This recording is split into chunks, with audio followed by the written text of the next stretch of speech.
Bryan Woo took a no-hitter into the 8th inning and will reveal our first half fantasy all-stars up next on a Kokomo Friday. Alcantara, Soroka, you look so good in Boca. Peralta, Manoa, bounce back for Aarondola. Giolito, Castillo, Yoshida, Mosu, Tocado, and Fado. Value so high, but ADP so low. Frank Club's hip some kind of Joe. Now let's get on with the show. Happy Kokomo Friday and welcome into Fantasy Baseball today on July 11th. I am Frank Stampfl, joined by Chris Towers. Today on the show, Bryan Woo took a no-hitter into the 8th. Buy or sell, will these hitters take off in the second half? Plus, we will reveal our first half fantasy all-stars. Let's jump in. In a year that has been so improbable, the impossible has happened. You know what's improbable, Chris? Throwing 6 innings every single start. And that's exactly what Bryan Woo has done. Every start this season, he has gone 6+. In fact, in this start at the Yankees, he took a no-hitter into the 8th inning. 7 1/3 innings here, 2 runs allowed, 5 strikeouts, had 14 whiffs on 103 pitches. Just leaned all the way into that fastball, threw it 74% of the time. He had 10 whiffs on the fastball.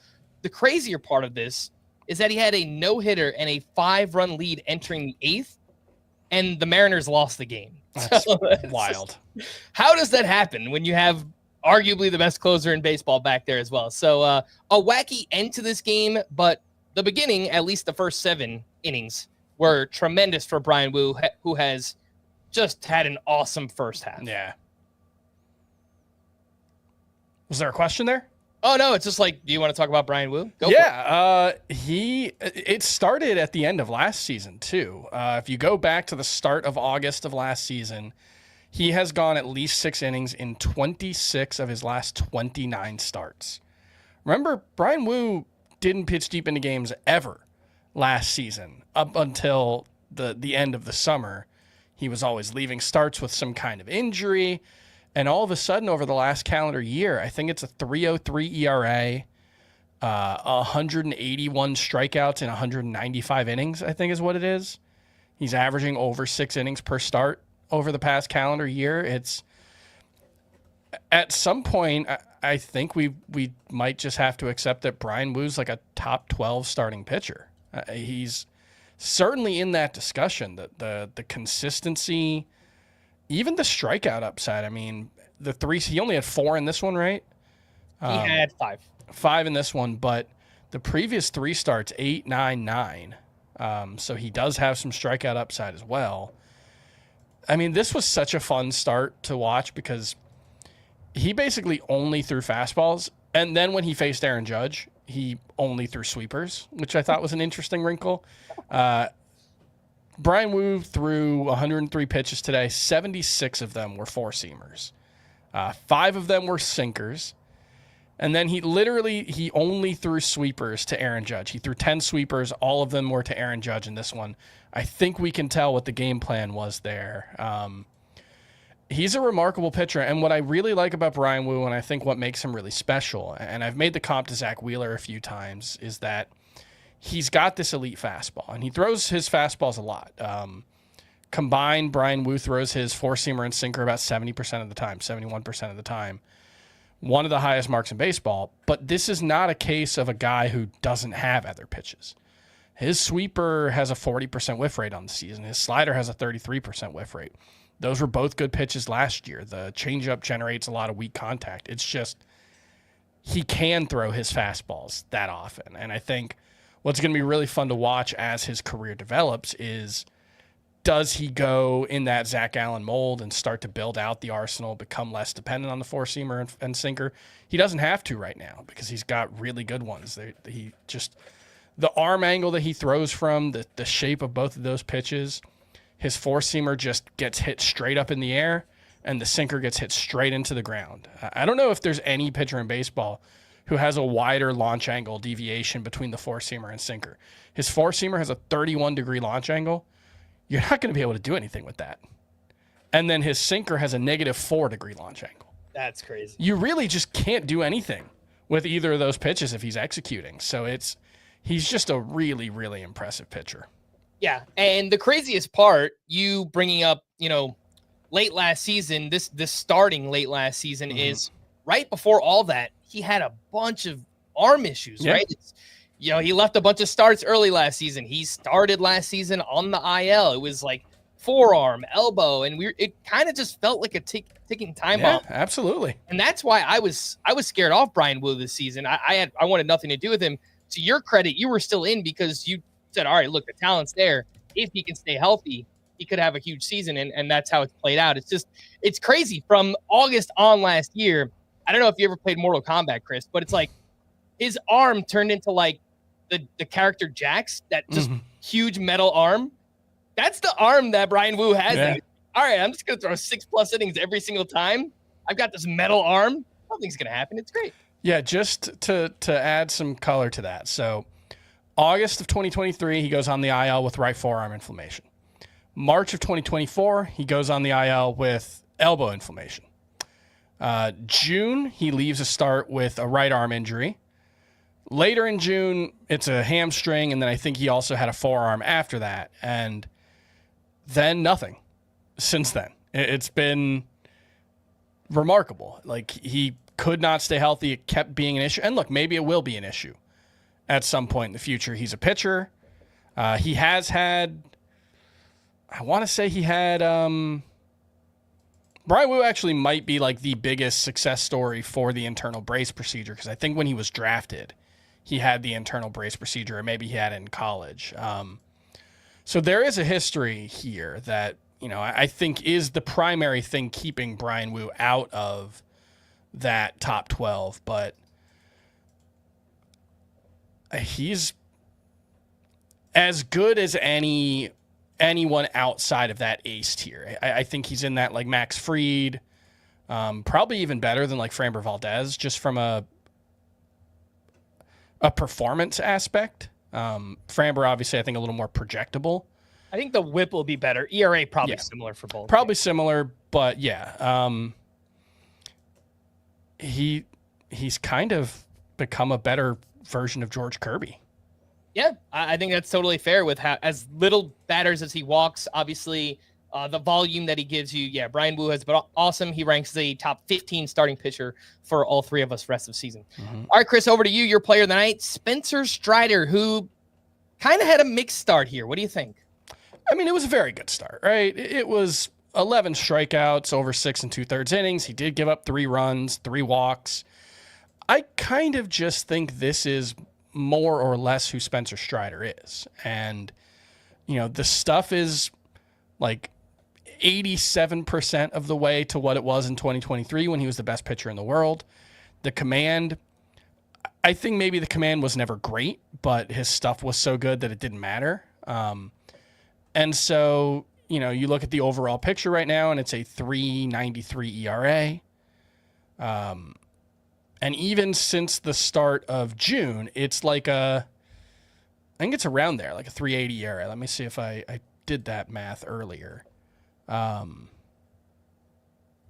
3.84. But since the start of June, it's a 113 whip, 11.1 Ks per 9. I think it might just be that Spencer Strider's kind of like a Dylan Cease type now, where elite strikeout rate, probably going to be a good whip, which I guess gives him an edge on Cease. It's just homers have been an issue. Hard contact has been an issue. And that was an issue even when he was the best pitcher in the world, right? Like he had a 3.86 ERA in 2023. Peripherals were much better, but he gave up a lot of loud contact that season. It might just be that he's a slightly diminished version of what he was, and you have to live with a slightly inflated ERA and maybe some ugly starts, but I think on the whole, he's just going to be awesome. Yeah, I do think this is probably closer to what we should expect, and we've said that for a while now, where it's, all right, he's not one of the top 5 pitchers in baseball right now, but he could still be, a top 20, top 24 type starter. The velocity, 95.4 miles per hour on the fastball in this one. He was 96 plus in 4 of his previous 5 starts before this. So I think that had something to do with the results that he was getting. Again, he still had 11 strikeouts and 21 whiffs here, but his fastball got hit hard again. 94.1 average exit velocity against. That has been a big problem for him this season. It was 93 miles per hour entering the start. So even in previous years when he would give up hard contact, his fastball wouldn't get hit that hard. Yeah. I think that's kind of what is holding him back right now. And I don't know that it's going to get much better. So I would agree. I think we're probably in this mid 3s ERA range with like a 115 to 120 whip and 10 or 11 K per 9. So it's, again, probably similar to like a good version of Dylan Cease, which I don't know. We haven't seen at all this season. Or like Jesus Luzardo or and maybe like Sonny Gray, but with a higher strikeout rate. And they all rank in a similar range. Yeah. Yeah. It's all between like 20 and 25 right now. Yeah. So, but clearly a must-start pitcher. I think clearly you're happy you have him on your team. It's just, when we were drafting, there was some hope that, hey, he might be Spencer Strider again. I don't think he's going to get there this season. Maybe in the long run, look, we still have a relatively small sample size when it comes to these internal brace procedures. We don't know how often guys do get back to their pre-injury form, but as long as you're not expecting him to be that guy, I don't think you'll be disappointed about having Spencer Strider around. And really the only way I think it happens, Chris, is with more fastball velocity. And I don't know that we want to do that, right? Coming off an elbow injury. So that's always the... I would rather take this version of Strider, the one that's a top 24 pitcher, who, again, we don't know how durable he's going to be, but he looks pretty good right now. He's going 6+ innings regularly. I mean, 101 pitches today, I think. Yeah, I would rather this version. It's almost like the DeGrom conversation where I would rather this version than him trying to throw 97, 98 and maybe blowing out his arm again. So, yeah, look, I struggle with black and white, but you know what I mean. Yeah, I struggle with this because it's all operating on a spectrum. Like, it's not like you can say, Spencer Strider, he's only averaging 95.4 miles per hour with his fastball. Now he doesn't have any injury risk. Every pitcher has injury risk. Marco Gonzalez used to get hurt, averaging like 89 miles per hour with his fastball. It's an unnatural thing. You're putting a lot of stress on your body no matter how hard you're throwing. But yes, presumably throwing 95 hopefully gives him a better chance of holding up to the rigors of being a starting pitcher. All right, want to give a shout out to PCA. Pete Crow Armstrong, what a magical season. Continues 3 for 4 with a double dong, 3 RBI. He is up to 25 homers and 27 steals before the All-Star break. He is the 3rd player in MLB history to go 25-25 before the break, joining Bobby Bonds in 1973 and Eric Davis in 1987. He's having a remarkable season. There's a really good piece on Baseball Prospectus from Rob Maines, I think from earlier today. Yeah, from the 10th.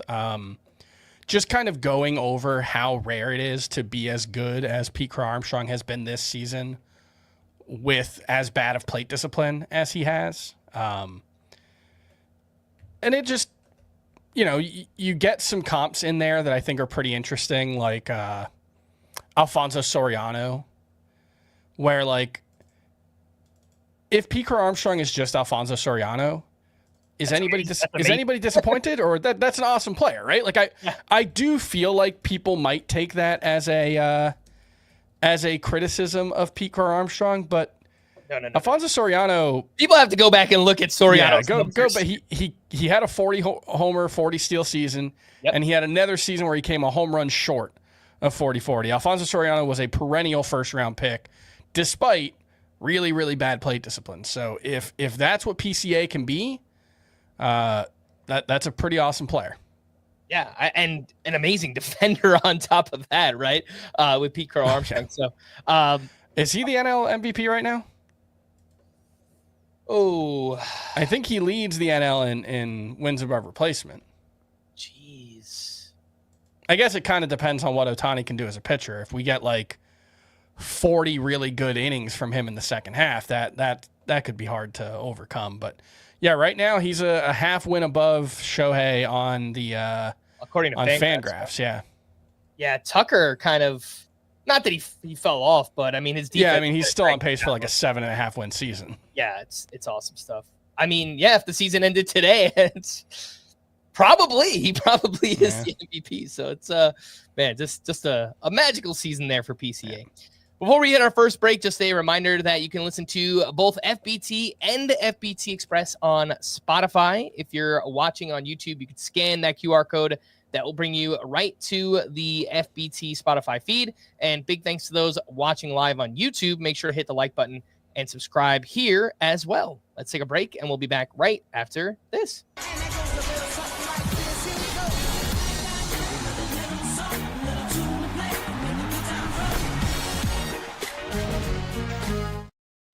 Welcome back in Fantasy Baseball today. Let's run through the news and notes. Alex Bregman will be activated this weekend. He missed just about 6 weeks with that quad injury. I saw that David Hamilton was already optioned back to the minors, so it sounds like Bregman will be back on Friday. So that's cool. Plan is for him to play 2 of the 3 games this weekend. So right after the break, right back in your lineups. Yep, absolutely. So, and he was a monster before he got hurt. So, and this Red Sox lineup is performing. I will point out that they have faced some terrible pitching staffs recently, which maybe has helped their hitters look a little bit better, but it was going to take some time. There's a lot of young hitters in their lineup. I think those guys are starting to figure it out. And with Bregman back, I think they can get back to being maybe not a top third of the league lineup, but top half, somewhere in like the 11 to 15 range. I think that would be acceptable. Ivan Herrera began a rehab assignment at AAA on Thursday. Oliver Marmol said Herrera will mostly be limited to DH duties in the second half due to multiple injuries to the same leg. This is a little bit concerning for 2026. Because he's only made 14 at catcher right now, so he needs 6 more the rest of the way. I don't know if that's going to happen. That'd be a bummer if Ivan Herrera's DH only next year, because obviously I think he's a really good hitter, but I mean if he's a 925 OPS guy like he is so far, then it doesn't matter. He's fantasy relevant if he's just in a full-time DH, but that takes away from the fun. Yeah, absolutely. He has an 850 OPS and 430 plate appearances going back to the start of last season. He could still matter as a DH-only player, but yeah, you really want him to get those 6 appearances behind the plate the rest of the way. Hopefully he doesn't put that catcher gear away.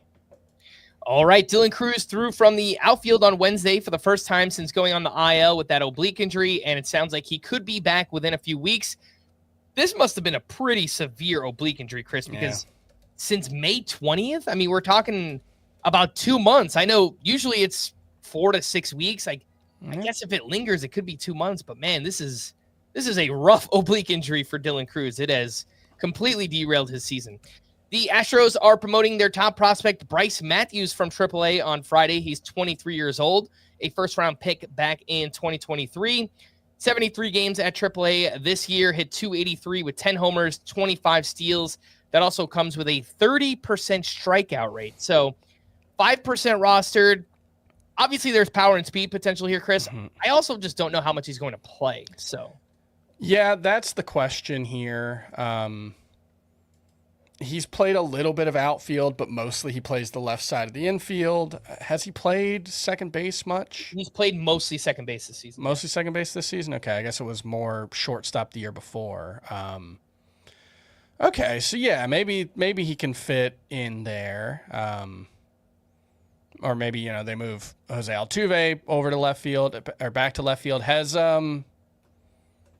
saw Matthews made like 1 appearance in the outfield, but that's it. So yeah, he has. Don't know if that'd be an option, but I know 1 game in center field this season. That's it in his career. That's the only game. Yeah. Jake Myers is dealing with an injury. My guess is they're probably going to throw Altuve back in the outfield, I think. Well, who's going to play center? I guess Taylor Trammell could play center field.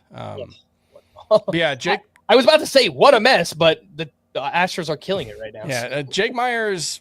There was actually a really good piece on The Athletic, kind of centered around Jake Myers' injury, but also just all the injuries that the Astros have screwed up in the past year. And And Myers, I think it's a calf that he has been trying to play through. They cleared him, and he immediately re-injured it. So maybe Bryce Matthews Bryce Matthews plays a little bit of center field. That might be the best way to get him in the lineup. Mm-hmm. Yeah, I'm looking up and down their roster. I don't see a great fit here. I mean, Cooper the Hall outfield's has been been playing for them lately. The outfield's been a real problem for them all season. So, and if you have Altuve and Cam Smith in the corners, it's just, I don't think that's tenable. So, not great. Yeah, no, that might be the way they go with Bryce Matthews.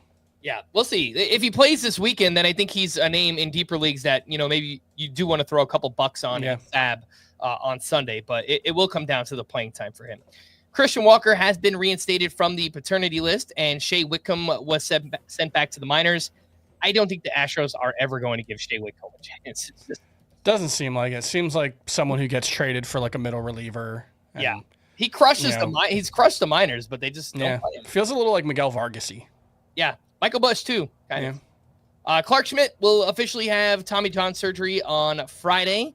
Nolan Shanuel was out of the lineup on Thursday due to calf tightness.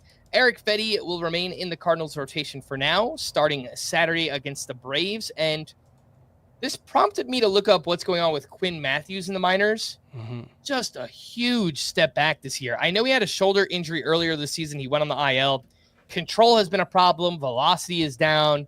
So crazy because we saw him in spring, Chris, and Quinn Matthews looked awesome. Yeah. It's like maybe he's going to be in the opening day rotation. Maybe he'll just force his hand, but they sent him down, and he was never the same since. So I don't really know what's gone wrong with him. Yeah, his command especially. 15 walks in his past. Actually, even further, 19 walks in his past 18 2/3 innings. That's terrible. Yeah, he had been looking better from what I remember seeing, and the velocity had been better. But yeah, it seems like he's really taken a step back. It just seems like he's probably not healthy. Yeah, could be. Tyler Mahle will resume throwing in 1 week. He's on the IL with a shoulder injury. Speaking of the Rangers, John Gray will make his next rehab start at AAA on Saturday. He threw 32 pitches in his first outing. Chris, any deep league interest in a John Gray? Not really. As the closer, maybe. Yeah, I mean, if they wanted him to use him that way, but I guess they do have a full rotation, so. It does seem like they're building him up for at least long relief, so I don't know. We'll see. There was one report of that, and it got shot down pretty quickly, and there's been nothing since the spring, so I'd be surprised, but I would be interested in that.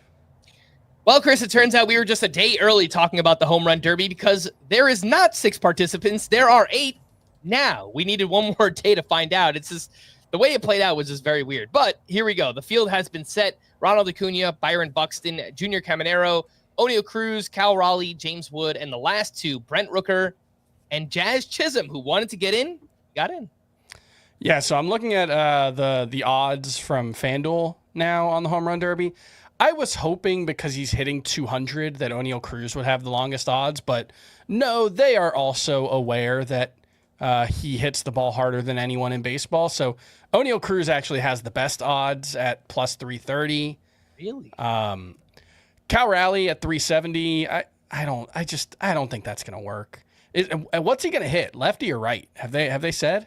Why not both? Adley Rutschman did it one time. Switch them. I think Junior Caminero plus 1,000 is clearly the best choice here.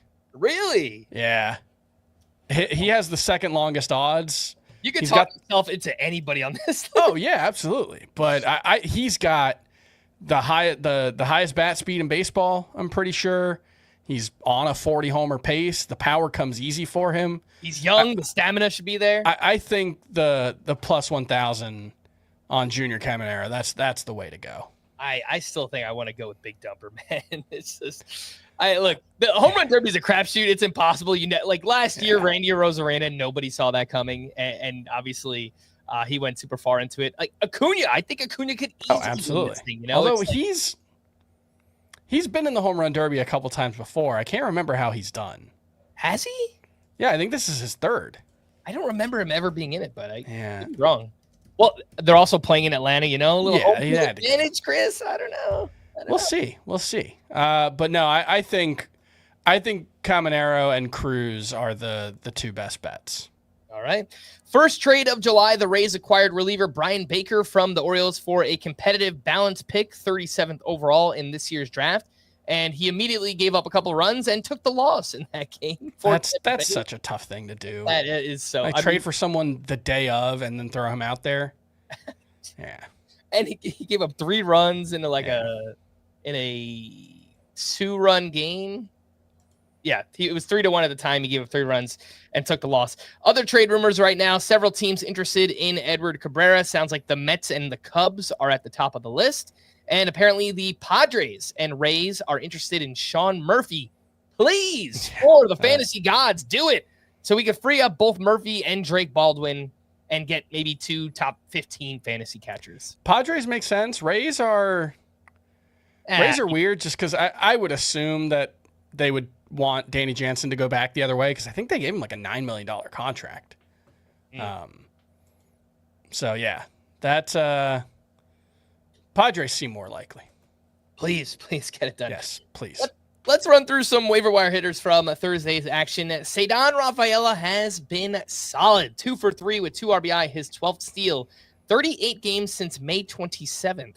He's hitting .326 with 10 homers, 5 steals, and OPS around 1,000. He has made huge improvements this season. The plate discipline is much better. Quality of contact is way up, almost 5 miles per hour on his average exit velocity. 76% rostered, so we're talking shallow leagues, points leagues here, Chris. My immediate thought was, he probably doesn't matter in points leagues. Yeah. Over the last 28 days, 3.4 fantasy points per game. That is an elite mark. So I don't know. Maybe he's kind of working his way into points leagues as well. Yeah, the thing I struggle with is he's cut his strikeout rate 7 percentage points, and he's basically doubled his walk rate. It's still only 5%, but that's double because of how low it was last year. His swing decisions are still pretty terrible. He still swings at 60% of the pitches that he sees. His chase rate is 42%. He's making a lot more contact when he swings, which is, a good thing. But when we're talking specifically about a points league context, the overall profile still feels like someone who's going to strike out more than 20% of the time and probably walk less than he has been. So that's the only thing that I would push back on with the points league thing. He's been good for sure. Very good. It doesn't feel super sustainable. Like the xWOB over the last 100 days, 354. That's pretty good. It's not 3.4 points per game good, I think. Yeah. And I think one other thing holding him back in points leagues, he bats in the bottom of the lineup. It's usually, I think, 6th or 7th against lefties and then, 9th against righties. So that does limit some of the volume there. He's performing very well. I think even in head-to-head category leagues, he should be rostered. He's got multi-positions, but probably not in points leagues for Cedar Rafaela. Austin Hayes had himself a solid game, 2 for 3 with a walk and 3 RBI. Was struggling a bit before this one. Last 14 games, 157 batting average, 561 OPS, 34% strikeout rate. I think this was expected, Chris. I mean, Austin Hayes was not going to hit like 350 or whatever he was hitting all season long. 56% rostered. Does that number still sound too low? You think Austin Hayes needs to be rostered more than that? So he's pretty fringy in points leagues. But I still think 56% rostered is too low. Like, I would rather have him than Cedar Rafaela, and Rafaela is 76% rostered. True. I guess Rafaela is shortstop eligible as well, but I think it's really unlikely you're actually using him at shortstop. Agreed. Austin Hayes, I have him as my 46th ranked outfielder. You have him at 49. So, Oh man, I moved Brian Reynolds down a lot today. He's 1 spot ahead of Austin Hayes. I don't think I would make that swap yet. I wouldn't make that swap.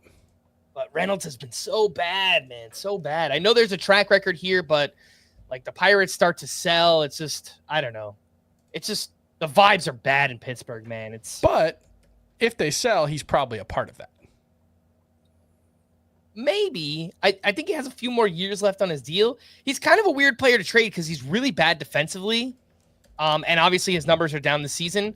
I don't know how much money he's making, but I think he signed like a long-term extension a while ago with them. So I don't know. He's got 2 or 3 years left. Kind of a weird player to trade. he probably has to be a DH or maybe learn first base at this point. That's fair. Yeah. Yeah. All right. Next up, Jorge Polanco might be waking up 1 for 5 with his 14th home run. Just a weird season for Polanco. He had that insane April, awful May and June. I think like a sub 600 OPS in both of those months. Now bouncing back in July, hitting 276, 3 homers, a 1054 OPS. Very small sample, only 8 games in July, but 49% rostered. This isn't like a rush out and go at him again, Chris, but in leagues where you have middle and corner infielders, just pay attention here because if Polanco's picking things back up, we know he's someone that can get really hot. Yeah, and I think a big part of why he's been so up and down this season is it the right knee? I know he has had a lot of work on the knee, but he also had the oblique early on. That was the oblique as well, yeah. But he's been, I think, probably playing through stuff. So, maybe he's feeling better now. Maybe he gets the time off for the All-Star break, feels even better. Yeah. I think that's not someone who, you look at the 49% roster rate, that seems fine for a guy who's second and third base eligible. But he is an okay option. Yeah. Okay is probably the right word. And last name here, Ha-Seong Kim, who we mentioned yesterday. 1 for 4 with his first home run, and he's looked good so far. He's 5 for 15. He's got 1 homer, 1 steal, multiple hits in back-to-back games before this. You mentioned the exit velocities have looked pretty good. So Ha-Seong Kim this weekend in 12-team Myrtle leagues or deeper, if you need a middle infielder, a little bit of pop, a little bit of speed, I think Ha-Seong Kim is a name that you should be looking at. I think he just became available in NFBC leagues this week, so just a name to pay attention to there. Couple of waiver wire pitchers. We had Taj Bradley, a quality start at the Red Sox. 6 innings, 1 run with 5 strikeouts. Had 11 whiffs on 88 pitches. Still allowed a lot of hard contact in this one. Really just leaned on the fastball and the cutter, which I'm not sure that's what we want, Chris. Like Taj Bradley's fastball typically gets hit really hard. The numbers before the start were very bad. Like 71% rostered. I still think that number is too high for Taj Bradley. I agree. Good start, and look, the splitter is his best pitch in terms of whiffs, in terms of quality of contact allowed. Maybe there's something to the fact that the 4-seamer and cutter just allow him to throw strikes more consistently. It can make him a more consistent pitcher in general. The Rays really, they seem to be the organization of the cutter right now. Ryan Pepio is throwing a cutter. Shane Baz is throwing a cutter. Taj Bradley has always thrown a cutter, but he's really leaning into it the past couple of starts. I don't know. I think he's a low 4s ERA guy with a bad whip. I don't think he needs to be rostered 76%. And even the strikeouts are way down this too. So, totally agree with that. I would be okay dropping Taj Bradley for any of the names we've talked about recently. Edward Cabrera, Emmett Sheehan, Cameron Schlittler. Yep. Noah Cameron. You got to be careful with that name. That name's a minefield. I don't know. Like the entire show yesterday, we said it like 15 times, and every single time I was like, because I, as you know, I have a tendency to mispronounce things regularly, and yeah, I'm real worried about Cam Schlittler being fantasy relevant because there's a lot of ways that could go wrong. Yeah. I would drop Taj Bradley for him for what. Yes. Next up, Charlie Morton turned in another quality start this one against the Mets. 6 innings, 1 run, 4 strikeouts to 3 walks, and he just keeps doing it, man. Last 8 starts since rejoining the Orioles rotation. 2.76 ERA, 1.30 whip, over a strikeout per inning. He's 43% rostered. Probably going to look great in another uniform come the trade deadline here. I think he's mostly a streamer, Chris, but I don't know. Maybe a little bit more than that. The fact that he's delivering over a strikeout per inning right now, I don't know. What do you think about Charlie Morton? He looks like Charlie Morton. He looks like the late 30s, early 40s version of Charlie Morton. And the problem with that over the past couple of years has always been, even when you're getting a lot of strikeouts and even when you're getting a useful ERA, it's still always been a really bad whip. His last year with the Braves, I want to say he had over 200 strikeouts, a pretty useful ERA. Let me see if I can pull it up real quick. His second to last, 2023, it was a 3.64 ERA. It was 183 strikeouts in 163 innings. and a 1.43 whip. That's been the problem for Charlie Morton for a while now. And so he's back to being useful, and that's a big deal. And the Orioles should get a decent, high A prospect for him when they trade him in the next 15 days or so. And yeah, he'll be useful. I don't think it's a must roster player. I don't know who has a better skill set between him and Taj Bradley right now, actually. At least Morton, you can get strikeouts. I think everything else is going to be pretty similar. So I'd rather start Charlie Morton. Yeah, I might give Morton the edge over Bradley. Yeah. All right. Well, last name here is Colin Ray, who had a great start at the Twins. 7 innings, 1 run with 5 strikeouts, 15 whiffs on 92 pitches, and did change things up here. Less fastballs, more sliders and splitters. This is more of a deep league streamer, but if he throws these secondary pitches more, Chris, there could be a little bit more upside for a Colin Ray here.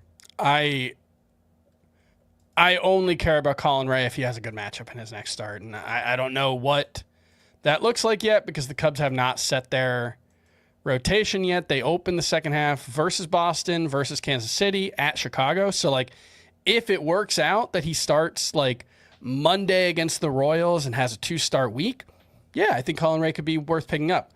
I think we got to get that locked in before you go out and add Colin Ray.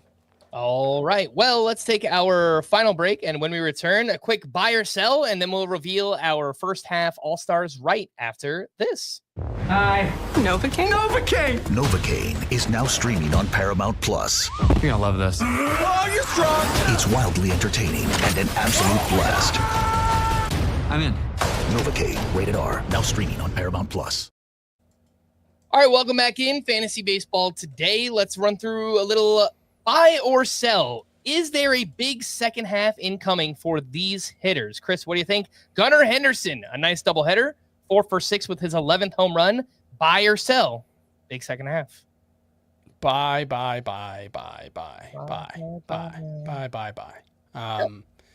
He had a 900 OPS in June. It was just, I think it was only 3 home runs. We need more power, man. Yeah, we need more power for sure. But the quality of contact is still quite good. I don't know. Look, sometimes guys have oblique injuries in spring and it just wrecks them the whole season. We saw it, Sean Murphy last year. I think it was opening day. We've seen that before. We might be seeing it with Wyatt Langford. That could be the case, but the underlying numbers are still good enough that I'm absolutely buying Gunnar Henderson having a big second half and still being a top. I still have him as a top 24 overall player. All right. Spencer Steer has also picked things up last 23 games, hitting .329 with 7 homers, 17 RBI, 3 steals, and an OPS over 1,000. That does include a 3-homer game. So this one looks like it's perhaps already started, Chris. But what do you think about a big second half for Spencer Steer? I'll whisper buy. I don't really have a ton of confidence in it, but this is like a window shop, Yeah, well, he was a good fantasy player for 2 full seasons before this year. And he was dealing with that shoulder injury. Remember, he was limited to DH only duties early on in the season. It could just be that Spencer Steer's finally healthy and can get back to being the good player he was the previous 2 seasons. That profile, I know Scott has had him as a bust, I think 3 years or 2 years in a row. That profile always felt very hit or miss and with a really thin margin for error. So I don't want to pound the table for Spencer Steer as a buy, but I think he's certainly better than he has been so far. All right, what about Jordan Westburg, who continues his home run barrage, 2 for 8 with his 10th home run across their doubleheader. And since returning on June 10th, that's 18 games, hitting .292 with 6 homers, 14 runs, 14 RBI, and OPS over 1,000. Chris, buy or sell Jordan Westburg? Buy. Plate discipline's still bad, but quality of contact's been pretty good all season. I think his expected WOBA is 345, 350. That'll play for a guy who, has a little bit of athleticism, has some pop. I think the huge breakout that we were hoping for, I don't know if that's coming. I think it's happening in the second half, Chris. Sure. I think I'm that's doubling down. I'm tripling down. I just think it's been health, man. Because sure. when he's you see the numbers since he's returned, 93.6 average exit velocity, 16% barrel rate. Yeah.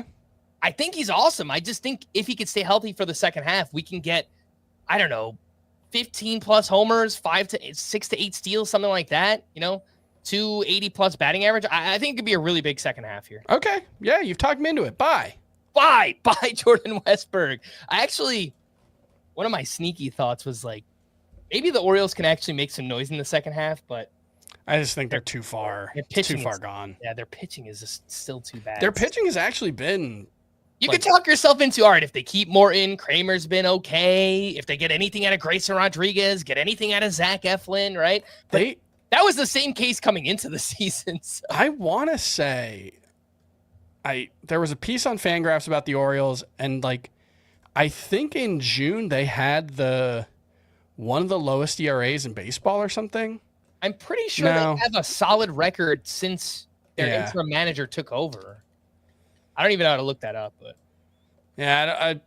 there was some stretch where their pitching staff was good. I don't know what it actually was.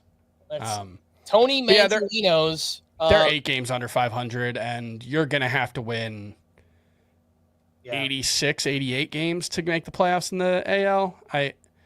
I just don't think it's gonna happen for them. I think it's extremely unlikely. I don't know if this is updated with Thursday's games yet, probably not, but Tony Manzolino was 25-22 with the Orioles entering Thursday. So 27-22 since taking over, 5 games over 500. I mean, that's pretty good. Much better than what they were before, right? Sure. Marcus Semien keeps on raking, 4 for 5 with 3 runs scored last 37 games. He's hitting .329 with 7 homers, 31 runs, 29 RBI, 4 steals, OPS over 900. Was trying to find reasons why, is there a story as to how this happened, what flipped? I did hear on one of their broadcasts recently that Marcus Semien said he was overthinking. Yeah. Showed up one day to a game in late May, and he said, let me just stick to the same routine for the next couple days and figure out. Stop overanalyzing and just play. And apparently it's worked. So I think he's not going to be this good, but I could see him carrying this over into the second half and performing like a top 10 second baseman. So what's really interesting about Marcus Semien is his expected WOBA is actually just barely the highest it's been since 2021. It's up to 334 now. And he's been a guy who, even at his best, didn't put up huge expected WOBAs. He, made a lot of contact, good athlete, huge pulled air rates, and was able to overperform. Now his expected WOBA is actually pretty good, and he still has a 298 WOBA for the season. So, I think by Marcus Semien continuing to turn his season around and be a must-start player, yeah. Mm-hmm.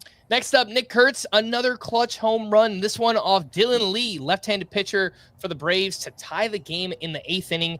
It was his 15th homer in just 55 games. Full season pace, 44 home runs for Nick Kurtz. This one's already happened, Chris. It's just, man, how far can it go in the second half? He could be the Tristan Casas that was promised. Could be. Yeah, look, there's still a lot of swing and miss in his game. He actually has a pretty good eye at the plate. His swing decisions are pretty good. There's just some holes. His zone contact rate is 74%. Ooh. League average is 82%. So I think there's still going to be a lot of strikeouts, but he's got legit plus power. And so, yeah, I don't see any reason to think Nick Kurtz is not going to be a must-start first baseman moving forward. And last name on the list here is Adolis Garcia, who continues to play better. He hit his 11th home run, and 28 games since that mental break that he had. He was off for 3 or 4 days in a row. He's hitting .261, 4 homers, 25 RBI, 3 steals, and hitting the ball very hard during that time. Chris, what do you think about Adolis Garcia, buy or sell, big second half? This one I'm less inclined to buy than the other ones, I think, just because, okay, maybe that mental break or whatever turned him around, but Adolis Garcia is pretty old. He relied heavily on athleticism. It wasn't like a super strong approach. It was just he kind of mashed his way to being good, and it just doesn't feel like a profile that's going to continue to age well. So I think Adolis Garcia, like, I haven't completely buried him in my rankings, but one guy that I've grouped with him with the last couple of seasons is Randy Arozarena. Very similar profiles. I have Arozarena about 20 spots higher in my outfield rankings right now. So I definitely don't have nearly as much faith in Adolis Garcia. Yep, I agree with that one as well. Now it's time for the first half Fantasy All-Stars presented by Travis Matthew, apparel designed for confidence and comfort no matter where the day takes you. So this will be a combo of production and value on draft day. It's not just choosing the best players at each position because that wouldn't be very fun. But what we will do is one of each infield position, 3 outfielders, 3 starting pitchers, and 1 reliever. Chris, we didn't really talk about this before. Yeah. There was 1 position, but I think there's going to be a lot of overlap.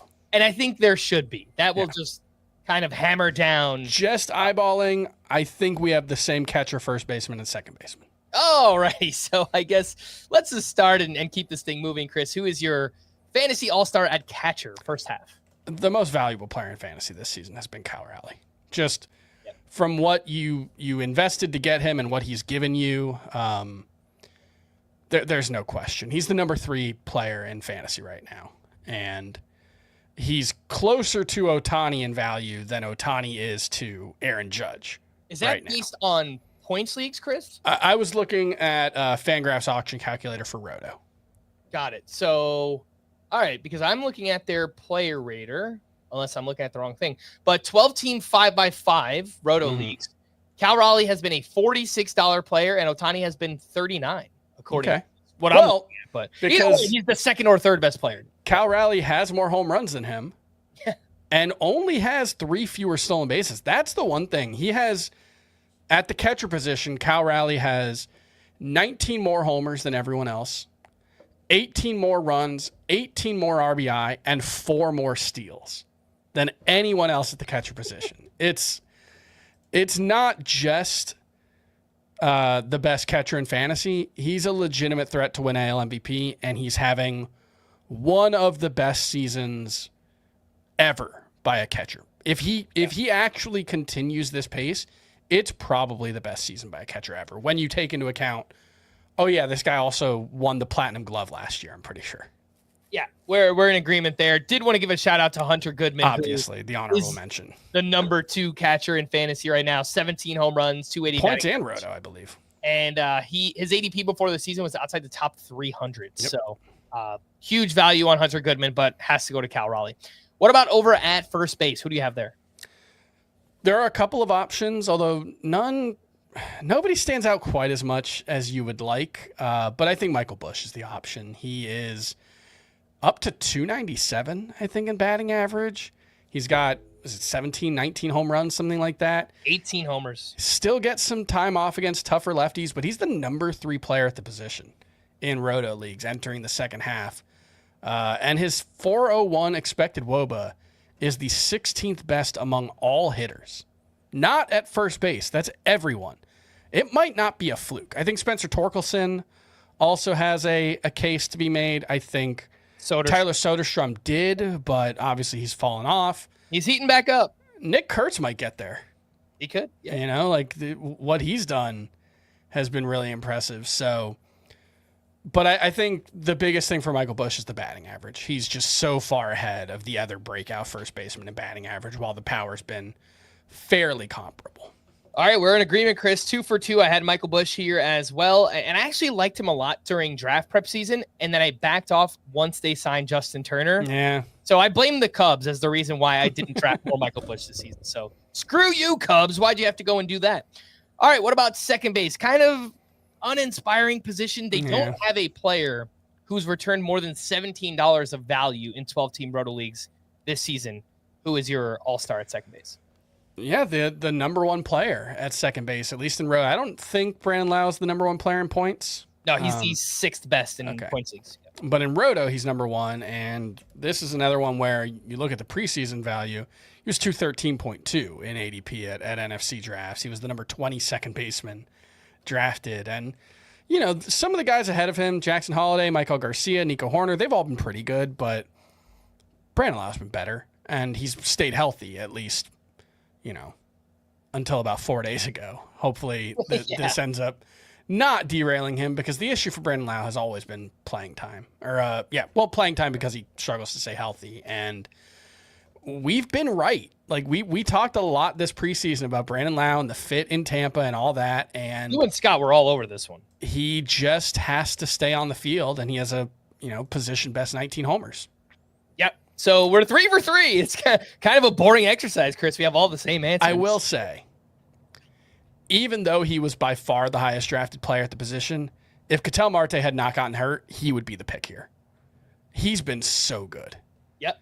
Like he's I think tied for the position lead in home runs despite going on the IL. Ketel Marte has just been unbelievable for the second straight year. He has the same amount of home runs as Brandon Lau in 60 less plate appearances this season. So, all right, over to third base. All right, we finally differ somewhere, Chris. Who is your fantasy all-star at third? My third baseman is Eugenio Suarez. He was, remember 2024, he had 30 homers and 191 combined runs and RBI, and he ended up falling outside of the top 150 in ADP. A lot of people didn't really buy into it.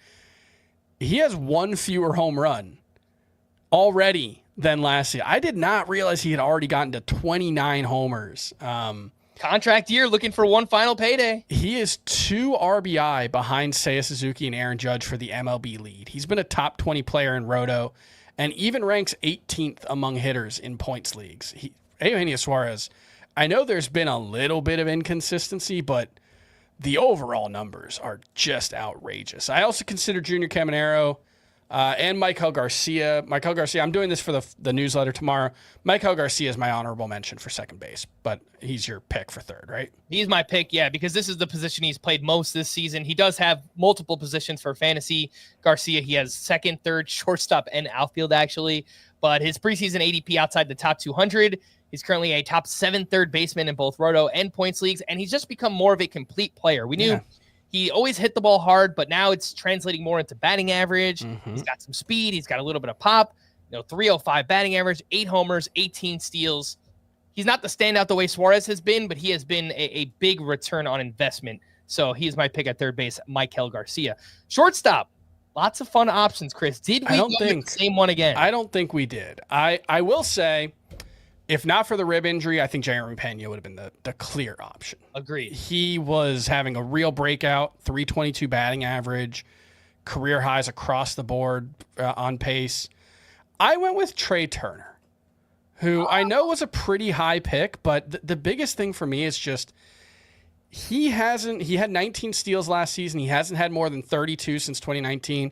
We talked a lot in the preseason about how Trey Turner may not be a standout in stolen bases. Well, he's a standout now. He's got 24 in the first half. It's on pace for a career high for Trey Turner. I just wanted to highlight because he's been just outstanding all season. All right. Well, not the direction I thought you were going to go, but I do love the speed that we got here from Trey Turner. I'm going with Geraldo Perdomo. The ADP was outside the top 400. He was not drafted in a bunch of leagues, and keep waiting for him to fall off. And he kind of had a little bit, but he's been really good the last 15, 20 games again. And now he's bounced back too. And I love to see that from a player who, unexpectedly broke out, maybe struggled a little bit. Now he's made adjustments back. Overall, he's a top 12 player in points leagues.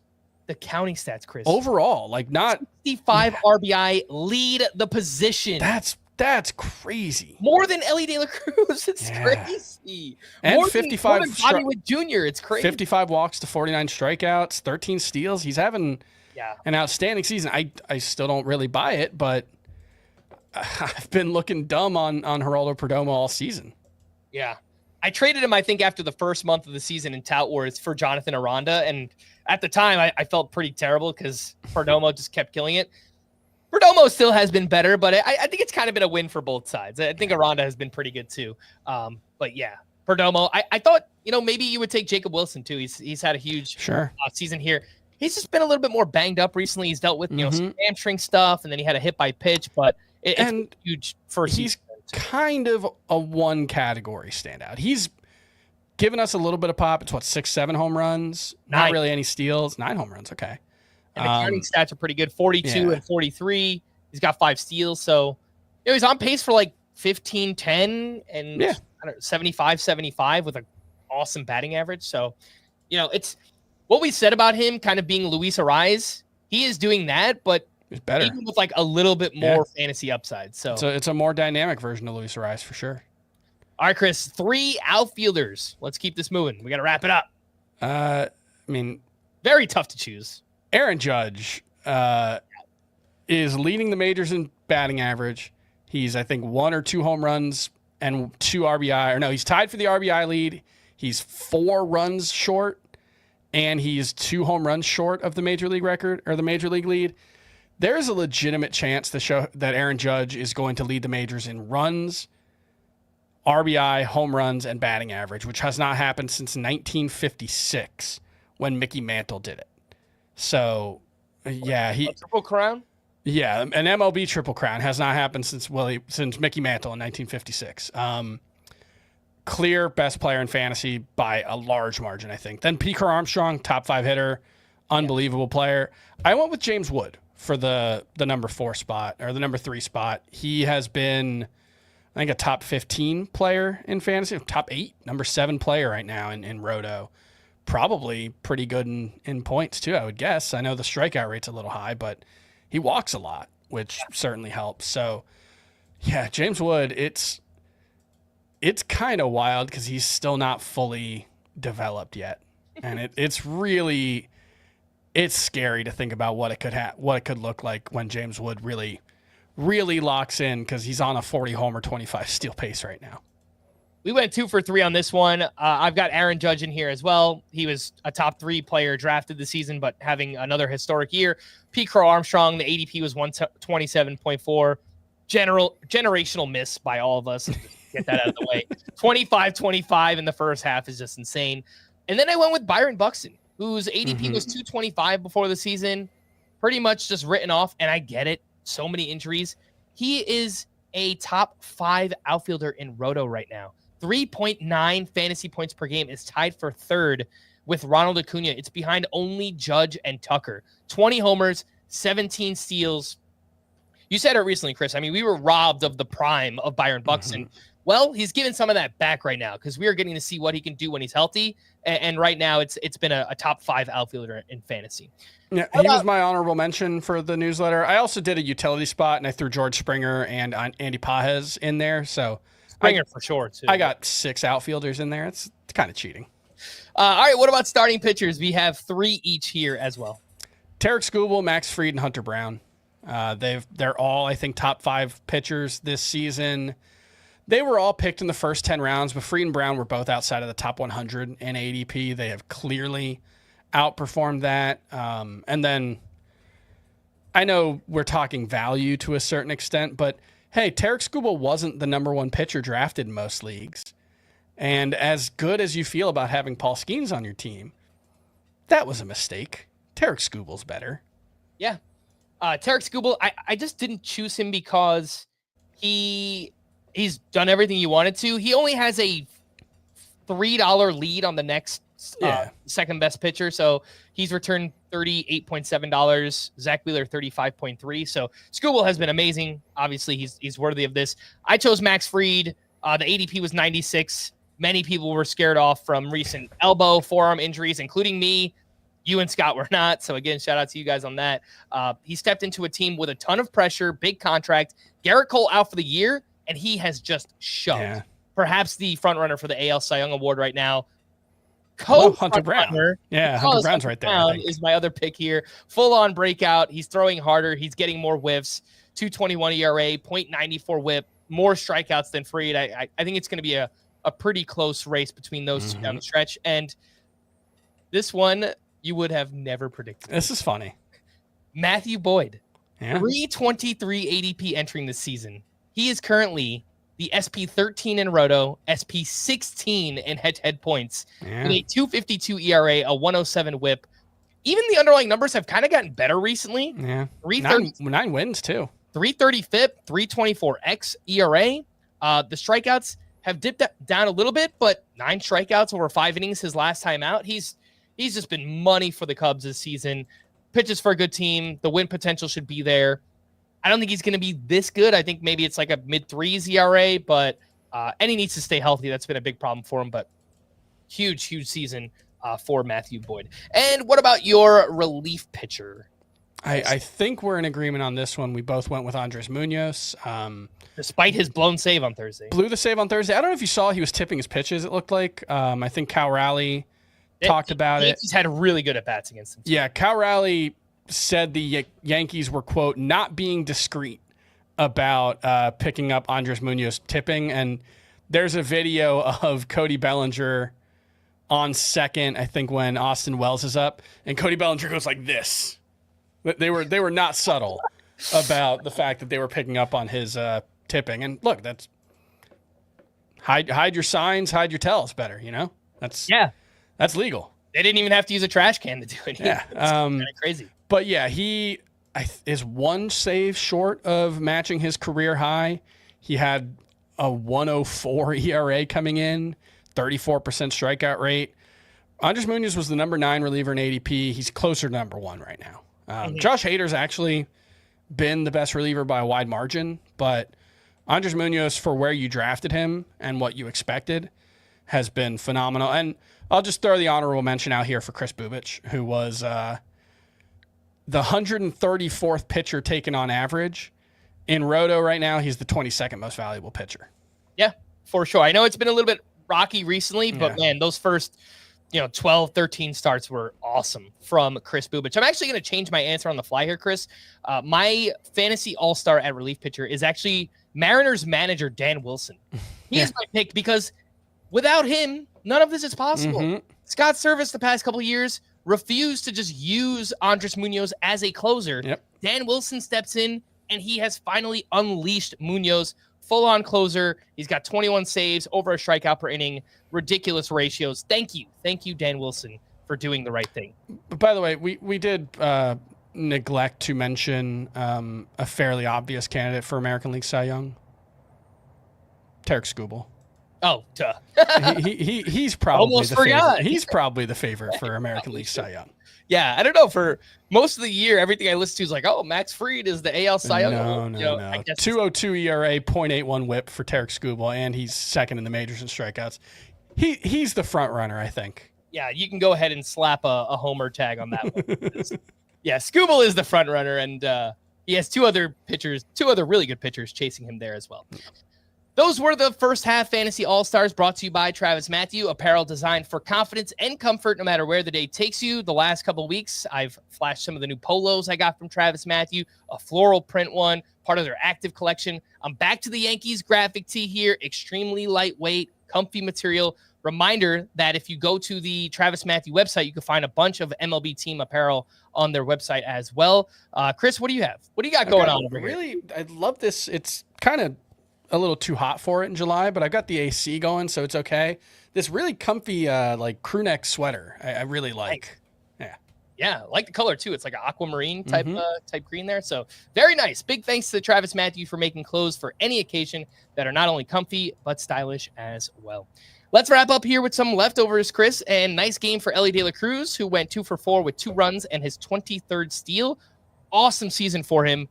Just wanted to point out the stolen base pace is down quite a bit. He's on pace for 39. Last year it was 67. So there's been some trade-offs in his fantasy value. Batting average, home runs are up, but obviously it has come at the expense of some steals. He also could just go crazy and steal 30 bags in the second half. Wilson Contreras, very slow start to the season, but numbers back up to where they should be. 2 for 4 with his 12th home run. Tyler Soderstrom is waking back up last 7 games, hitting .370 with 2 homers. And what a season for Zach Neto, man. He also had a case to be the shortstop all-star. He missed the first month with that shoulder injury, or first couple weeks. I was scared to death that the power would just be shot this year. Nope. Same. Has 14 homers, 16 steals, 150 game pace, 28 homers, 32 steals. An even better season so far this year than what he was doing last year, Zach Neto. And remember, he had that shoulder scare a couple weeks ago too that I was really worried was gonna derail him, and he hasn't really slowed down. So right when he came back, I think he didn't have a hit for 3 or 4 games in a row, and then boom, turn it back on. So yeah, he's been awesome. Yep. Pitching leftovers, Nick Lodolo was great up against the Marlins. 6 shutout innings with 4 strikeouts for him. His first scoreless outing since May 31st. Has allowed 3 earned runs or fewer in 5 straight. Just rock solid fantasy season for Nick Lodolo. And same can be said for David Peterson, who was great at the Orioles. 7 innings, 1 run, 6 strikeouts here. And back-to-back quality starts after a rough 2-start stretch where he allowed 10 earned runs total. But overall, a 3.06 ERA, 124 whip, tons of ground balls here from David Peterson.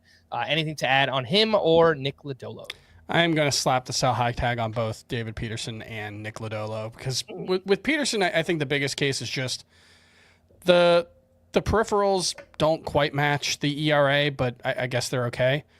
Even when he has a good ERA, his whip is always pretty bad. He doesn't get a lot of strikeouts. I think this is one where you can convince someone just through the ERA that David Peterson is a really valuable player. And even if he continues to run a low 3s ERA, I think he's going to be less valuable than most pitchers with similar run prevention numbers. So I think there's a sell high window here. And then Lodolo, I think he's more like a 4 ERA guy right now. He's the strikeouts just have not been there all season. They still aren't. The curveball has not been nearly as good. I think these guys are both fine. You know, if they're 3.80 ERA pitchers the rest of the way, I wouldn't be surprised. But I don't think there's very much upside with either Peterson or Lodolo. Yeah, they kind of feel like SP4, SP5 types rest of season on those guys. David Peterson, one thing I will point out, in points leagues, he goes deep a lot into his start because he does walk a lot. He also gets a lot of ground balls. So he induces double plays. It allows him to go deeper into starts. So in points leagues or quality start leagues, David Peterson does get a little bit of a bump in that format. Sure. Call to the bullpen for the Mariners. We mentioned Andres Munoz got the 9th with a 2-run lead. He gave up 2 runs on a walk and 3 hits. Took his 6th blown save. Mariners would lose that one in extras. For the Red Sox, Aroldis Chapman allowed a hit, but struck out 2 for his 16th save. For the Orioles in Game 1 of their doubleheader, Felix Bautista pitched a clean 9th for his 18th save. For the Padres, Robert Suarez struck out 1 for his 27th save, maybe getting himself back on track here. And for the Athletics, Mason Miller did not get a save, but he did record a strikeout on a 104-mile-per-hour fastball, the hardest pitch in baseball this season. Not to be like a prisoner of the moment, but this is one of the most impressive pitches I've ever seen. It was a 1-2 count in a tie game. Sean Murphy's up, and he dots it right on the outside upper corner at 104.1 miles per hour. That is a pitch that if you don't take, if you don't swing, it's probably a strike. And if you do swing, you're not going to do anything with that pitch. That was one of the best pitches I've ever seen. It's unbelievable to dot that pitch at 104 like that. To stream or not to stream on Friday, we have Shane Smith up against the Guardians, Quinn Priester home against the Nationals, Edward Cabrera at the Orioles, Logan T. Allen at the White Sox, Michael Wacha against the Mets, Joe Boyle in bulk relief at the Red Sox, and Ryan Nelson at the Angels. Yeah, it's Cabrera, it's Nelson. I'll go Boyle, and then I think Logan Allen is okay at the White Sox, but I just don't think he's particularly good, so I don't love starting guys that I don't trust the talent, but the White Sox are bad.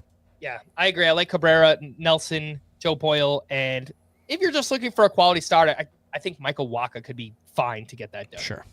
For Saturday, we have Mike Burrows at the Twins, Jansen Junk, the legend, Jansen Junk at the Orioles, Trevor Rogers on the other side, revenge game against the Marlins, Frankie Montas at the Royals, and Jacob Lopez home against the Blue Jays.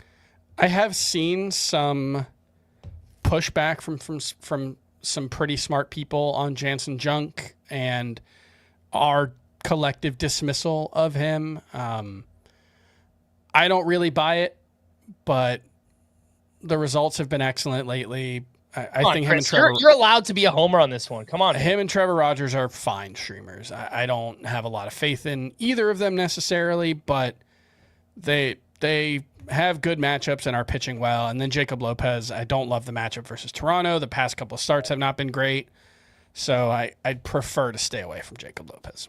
Yeah, I like Trevor Rogers the most from this list. I know the Marlins have been better, but Trevor Rogers is doing some interesting things. He's pitching well. His command's been very good.